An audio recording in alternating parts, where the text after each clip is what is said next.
ഇന്ന് സ്ഥാനാർത്ഥിക്കൊപ്പം സഞ്ചരിക്കുന്നത് ചേർപ്പ് ബ്ലോക്ക് പഞ്ചായത്തിലെ അമ്മാടം ഡിവിഷനിലാണ്.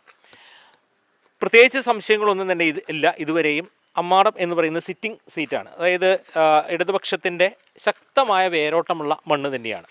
ഈ സുപരിചിതമായൊരു വ്യക്തിത്വമാണ്, വാക്കുകൾക്ക് അതീതമാണ്. സ്വാഭാവികമായിട്ട് എല്ലാവർക്കും സുപരിചിതമായ ഒറ്റ വ്യക്തിത്വം സെബിചേട്ടൻ എന്ന് പറഞ്ഞാൽ ഒരുവിധം എല്ലാ ആളുകൾക്കും അറിയാൻ പറ്റും. അങ്ങനെയുള്ള ആളുകളൊക്കെ തന്നെയാണ് ഇടതുപക്ഷം ഈ രംഗത്തേക്ക് കൊണ്ടുവന്നിരിക്കുന്നത്.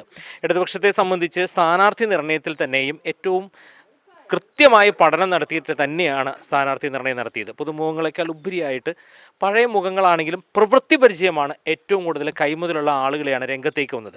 സ്വാഭാവികമായിട്ടും അത് വികസനത്തിലെ ഒരു കാഴ്ചപ്പാടിലുള്ള മാറ്റം. ചേർപ്പ് ബ്ലോക്ക് പഞ്ചായത്ത് നിലവിൽ LDF ആയിരുന്നു. രാധാകൃഷ്ണൻ മാഷ് അടക്കമുള്ള നേതൃത്വ നിരയിൽ ചെയ്ത വികസന പ്രവർത്തനങ്ങളുടെ തുടർച്ച എന്നോണം തന്നെയാണ് അവർ ലക്ഷ്യം വെക്കുന്നത്. ആ തുടർച്ച തന്നെയായിരിക്കുമില്ലേ വീണ്ടും 2026 മുതൽ സംഭവിക്കുക? ചേർപ്പ് ബ്ലോക്ക് പഞ്ചായത്തിലെ അമ്മാടം ഡിവിഷനിൽ നിന്നാണ് ഞാൻ മത്സരിക്കുന്നത്. AK രാധാകൃഷ്ണൻ മാസ്റ്റർ നേതൃത്വത്തിൽ ചേർപ്പ് ബ്ലോക്ക് പഞ്ചായത്തിൽ നടന്ന വികസന പ്രവർത്തനങ്ങളുടെ തുടർച്ച എന്ന നിലയ്ക്ക് തന്നെയാണ് ഞങ്ങളുടെ പ്രവർത്തനങ്ങൾ നടക്കുക. 2005 പള്ളിപ്പുറം ഡിവിഷനിൽ നിന്ന് ചേർപ്പ് ബ്ലോക്ക് പഞ്ചായത്തിലേക്ക് നേരത്തെ ഞാൻ മത്സരിച്ച് വിജയിച്ചിട്ടുണ്ട്. 2010 ഈ അമ്മാടം ഡിവിഷനിൽ നിന്ന് ചേർപ്പ് ബ്ലോക്ക് പഞ്ചായത്തിലേക്ക് ഇടതുപക്ഷ ജനാധിപത്യ മുന്നണി സ്ഥാനാർത്ഥിയായി മത്സരിച്ച് ഞാൻ വിജയിച്ചിട്ടുണ്ട്. ഇടതുപക്ഷ ജനാധിപത്യ മുന്നണിയുടെ പാർലം ഗ്രാമപഞ്ചായത്തിലായാലും ചേർപ്പ് ബ്ലോക്ക് പഞ്ചായത്തിലായാലും പ്രവർത്തനങ്ങൾ മാതൃകാപരമാണ്. അതുകൊണ്ടാണ് തുടർച്ചയായി ഇടതുപക്ഷ ജനാധിപത്യ മുന്നണി പാർലം ഗ്രാമപഞ്ചായത്തിലും അതുപോലെ ചേർപ്പ് ബ്ലോക്ക് പഞ്ചായത്തിലും വിജയിക്കുന്നത്. എനിക്ക് തോന്നുന്നു ഈ പാർലം ഗ്രാമപഞ്ചായത്തിൻ്റെ വികസന നേട്ടങ്ങൾ എടുത്തു നോക്കിയാൽ അറിയാം, ആരോഗ്യ രംഗത്ത് തന്നെ ഏറ്റവും മുൻപന്തിയിൽ തന്നെയാണ്. സംസ്ഥാനത്ത് ഏറ്റവും ചർച്ചാ വിഷയമായ നിരവധി അവാർഡുകളടക്കം നമ്മൾ നേടിയിട്ടുണ്ട്. ഒപ്പം തന്നെ കാർഷിക സംസ്കൃതിയുള്ളൊരു നാടാണ് ഈ പാർലം ഗ്രാമപഞ്ചായത്ത്. അങ്ങനെ നോക്കുമ്പോൾ തന്നെ ചേർപ്പ് ബ്ലോക്ക് പഞ്ചായത്തിന് കീഴിലുള്ള ഈ അമ്മാടം പ്രദേശങ്ങളെല്ലാം തന്നെ ഇനിയുള്ള നാളുകളിൽ തന്നെ കാർഷിക മേഖലയ്ക്കും ഒപ്പം തന്നെ വ്യവസായ മേഖലയ്ക്കൊക്കെ നിരവധിയായ സംഭാവനകൾ ചെയ്യണം. ഇവിടുത്തെ കാർഷിക സംസ്കൃതിക്കൊക്കെ ജയിച്ചു കഴിഞ്ഞാൽ എന്താണ് അങ്ങയുടെ മനസ്സിലുള്ള സങ്കല്പം? കാർഷിക മേഖലയിൽ ഇവിടെ മുഖ്യമായിട്ട് പാർലം ഗ്രാമപഞ്ചായത്ത് കോൾവയലുകളാൽ ചുറ്റപ്പെട്ട ഒരു പ്രദേശമാണ്. നെൽകൃഷിക്കാരുടെയും നാളികേര കൃഷിക്കാരുടെയും അടക്ക കൃഷിക്കാരുടെയും ജാതി കൃഷിക്കാരുടെയും മേഖലയാണ്. ഈ കാർഷിക മേഖലയിൽ ഇടപെടുന്ന വ്യക്തികളെ സഹായിക്കുന്നതിന് നിരവധി പദ്ധതികൾ നേരത്തെ തന്നെ ഇടതുപക്ഷ ജനാധിപത്യ മുന്നണിയുടെ പാർലം ഗ്രാമപഞ്ചായത്തും ചേർപ്പ് ബ്ലോക്ക് പഞ്ചായത്തും കേരള സർക്കാരും നടപ്പിലാക്കി മുന്നോട്ട് പോകുന്നുണ്ട്. ആ കാർഷിക സംബന്ധമായിട്ടുള്ള കൃഷിക്കാരെ സഹായിക്കുന്ന പദ്ധതികൾ കൂടുതൽ ശക്തമായി നടപ്പിലാക്കി മുന്നോട്ട് പോകും. ഒരു കർഷകപക്ഷ സർക്കാരാണ് ഇന്ന് കേരളത്തിൽ ഭരിക്കുന്നത്. കർഷകപക്ഷ ഭരണമാണ് പാർലം ഗ്രാമപഞ്ചായത്തിലും ചേർപ്പ് ബ്ലോക്ക് പഞ്ചായത്തിലും ഉള്ളത്. അതുപോലെ ഇവിടുത്തെ പാർലം ഗ്രാമപഞ്ചായത്തിലെ ഈ അമ്മാടം മേഖലയിലെ വികസന പ്രവർത്തനങ്ങളിൽ അമ്മാടം ഗവൺമെൻറ് ആശുപത്രി അത്ഭുതകരമായ പുരോഗതിയാണ്.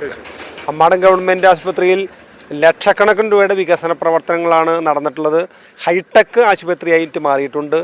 അമ്മാടത്തെ ഗവൺമെൻറ് സ്കൂള് എയർ കണ്ടീഷൻ ചെയ്ത് 1.5 കോടി രൂപ ചെലവ് ചെയ്ത് കഴിഞ്ഞ ദിവസം മന്ത്രി രാജനാണ് ഉദ്ഘാടനം ചെയ്തിട്ടുള്ളത്.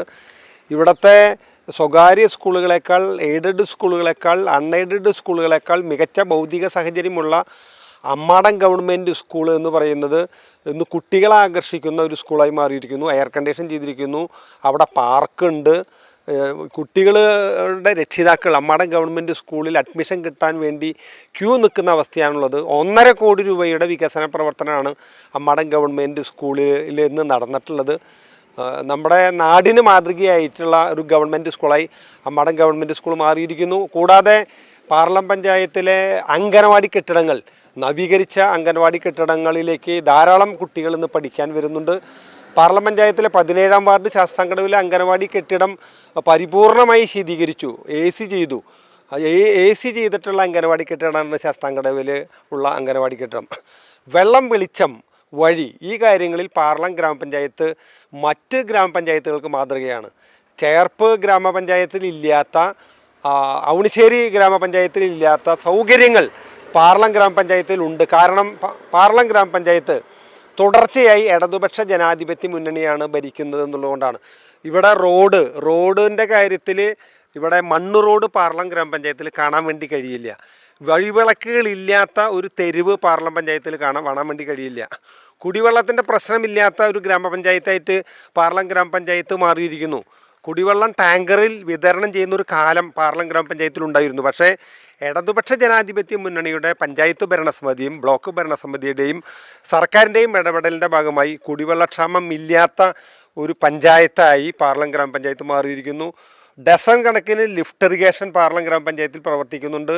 ആ ലിഫ്റ്റ് ഇറിഗേഷൻ കൃഷിക്ക് സഹായകമാണ്. അതുപോലെ നമ്മുടെ കിണറുകളിൽ ജലവിധാനം ഉയർന്നു നിൽക്കുന്നതിന് സഹായകരമാണ്.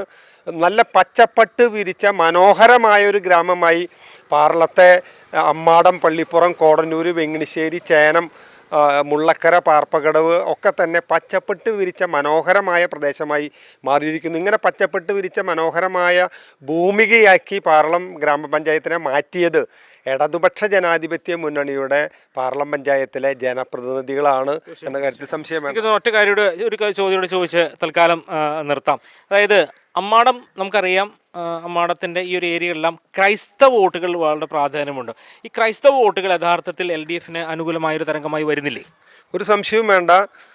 പാർലം പഞ്ചായത്തിൽ കോടന്നൂർ, അമ്മാടം മേഖലയിൽ ധാരാളം ന്യൂനപക്ഷ ജനവിഭാഗങ്ങളുണ്ട്, ക്രൈസ്തവരുണ്ട്.